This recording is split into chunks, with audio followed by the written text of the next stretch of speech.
चंद्रपूर जिल्ह्यामध्ये पोलीस भरतीचं मैदानी चाचणी ही 20 जानेवारी 2026 पासून सुरू करण्यात येणार आहे.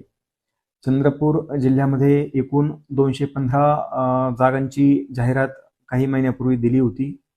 त्या अनुषंगाने आतापर्यंत जिल्ह्यामध्ये एकूण 20,685 उमेदवारांनी ॲप्लिकेशन्स सबमिट केलेले आहेत आणि अशा सर्व उमेदवारांमध्ये काही पुरुष आहेत, काही महिला आहेत.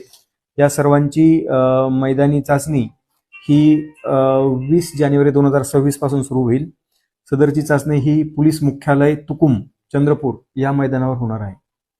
तरी सर्व उमेदवारांनी याबाबत नोंद घ्यावी आणि जे त्यांना डॉक्युमेंट्सची मुदत दिलेली आहे त्या मुदतीपर्यंतचे विहित नमुन्यातील सर्व कागदपत्रे, त्यांच्या झेरॉक्स कॉपीज या शारीरिक चाचणीच्या दिवशी घेऊन आणि त्याचप्रमाणे त्यांचे पासपोर्ट साईज 2 फोटो घेऊन या ठिकाणी हजर राहायचं आहे.